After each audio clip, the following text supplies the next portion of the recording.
Dans cette nouvelle session, nous allons voir l'application Logs and Events qui va nous permettre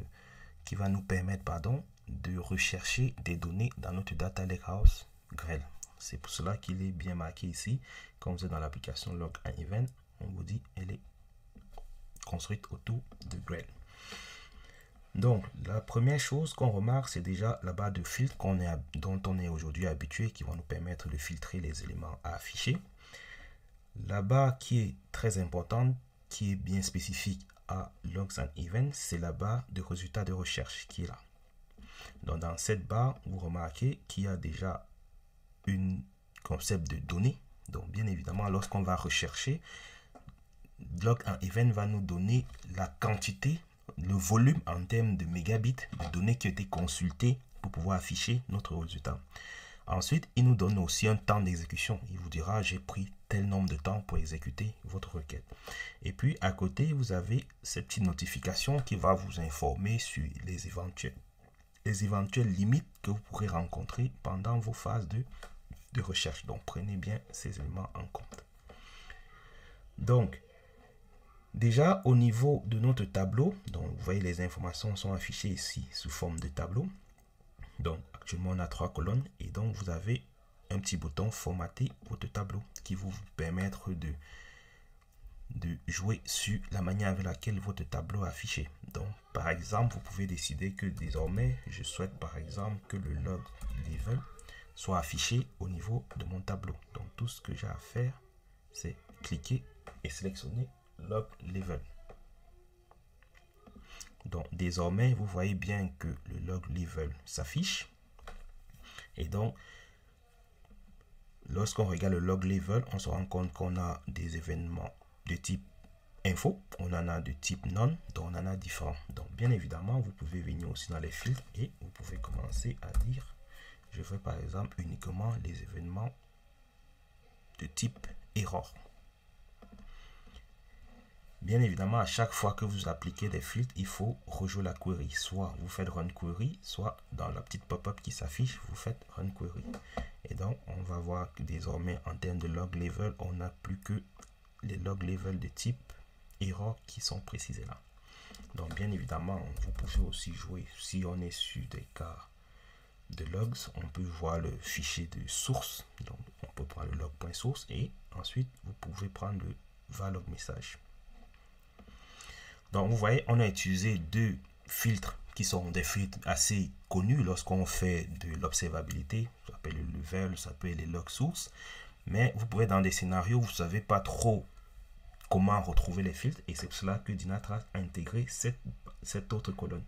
Donc, déjà, vous voyez ici au niveau main, ça, dans la partie main, vous allez retrouver les éléments qu'on va qualifier de récurrents, dans le log level, ce genre de choses, le hostname.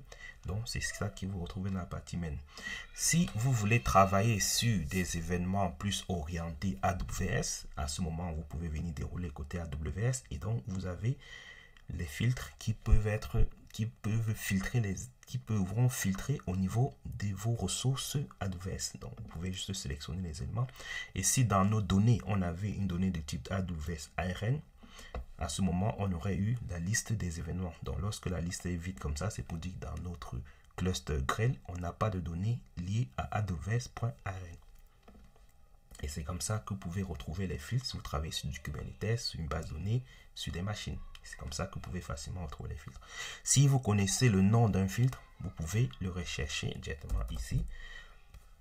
Donc, lorsque je fais par exemple log, vous voyez, et du coup, la console m'affiche directement les éléments. Donc, pour aussi vous baser sur la petite barre de recherche, si vous avez une idée, et du coup, Dynatrace peut vous aider à retrouver facilement l'élément en question.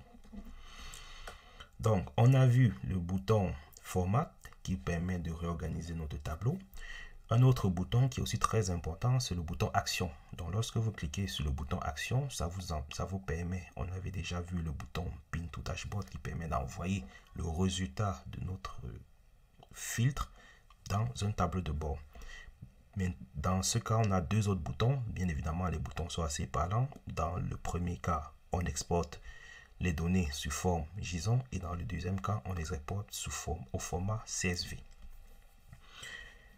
Une autre chose qui est très importante, on en a parlé lorsqu'on faisait l'introduction sur la section grêle, c'est que pour travailler avec le Data Lakehouse grêle, vous avez plusieurs applications. Donc là, on est en train de travailler dans l'application Logs and Events, mais vous avez la possibilité d'envoyer le résultat de votre recherche dans des autres applications qui sont compatibles. Et donc, Dynatrace vous informe que lorsque vous travaillez avec données grêles, il est possible de travailler avec les tableaux de bord. Bien évidemment, vous vous souvenez dans une session précédente, on a vu qu'il y avait deux types de tableaux de bord. Il y avait les tableaux de bord de type classique et les nouveaux tableaux de bord. Et donc là, vous remarquez qu'on est sur le logo du nouveau tableau de bord. Donc, gardez bien à l'esprit que vous ne pouvez pas envoyer sur les tableaux de bord de type classique, tout simplement parce que, comme vous avez dit, les tableaux de bord de type classique sont en général dédiés aux souscriptions de type manage. Bien évidemment, vous pouvez aussi avoir du classique en mode SAS, mais lorsque vous travaillez avec du grêle, vous ne pouvez faire que des tableaux de nouvelle génération. Il y a aussi à côté l'application Notebook, qu'on verra aussi plus tard. Et bien évidemment, vous pouvez aussi renvoyer dans un Logs and Events. Et puis, un élément aussi très important, c'est le concept de workflow. On verra comment est-ce que avec les workflows, on pourra piloter des actions. Un use case au niveau des workflows, c'est aujourd'hui lorsqu'on fait du monitoring, en général, on est toujours focalisé plus les éléments qui ne vont pas. Donc, les éléments qui ne vont pas, c'est par exemple une machine qui sature en termes de CPU et RAM. Mais il y a aussi des scénarios où, dans l'entreprise, on a provisionné des machines virtuelles surdimensionnées. Et donc, dans ce genre de scénario, vous voyez, on est plutôt... Dynatrace va se rendre compte qu'on a des machines qui ne consomment, par exemple, que 20% de leurs ressources mémoire. Et donc, du coup, vous pouvez faire un workflow qui va s'exécuter et identifier les machines qui sont en surconsommation. Et si ces machines sont, par exemple, hébergées chez un fournisseur comme Azure, AWS, il pourra envoyer la requête qui va bien vers ce provider pour downgrader votre instance. Donc, on verra plus tard la partie workflow. Donc, là, j'ai présenté l'application Logs and Events. J'ai fait exprès de ne pas présenter ce petit switch, tout simplement parce que on va plus le développer dans la section, dans une prochaine section, lorsqu'on va commencer à travailler avec les Dynatrace Query Language qu'on abrège souvent DQL. Et donc, pour l'utiliser, c'est un switch, donc vous avez juste à cliquer. Vous vous souvenez, on avait deux filtres.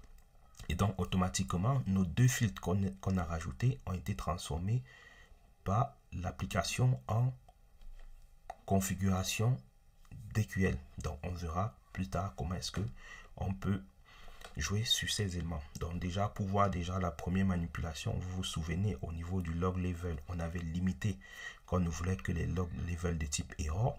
On peut décider que non, désormais, je veux plutôt ceux de type info. Donc, vous avez juste à mettre info à ce niveau. Et désormais, vous avez aussi, donc, on a vu comment est-ce qu'on pouvait le faire à l'interface simple et on verra comment est-ce qu'on peut faire déjà tout ce qu'on avait pu faire via l'interface simple et voir comment est-ce qu'on peut faire plus d'actions via l'interface avancée qui fait appel au Dynatrace Query Language.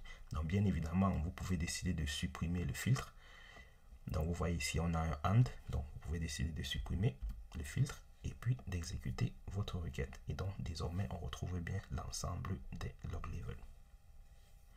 Donc, dans les prochaines sessions, on va présenter de manière un peu plus précise les options qui sont possibles. On ne rentrera pas dans tous les cas. L'idée, c'est vous donner les champs du possible au niveau du DQL.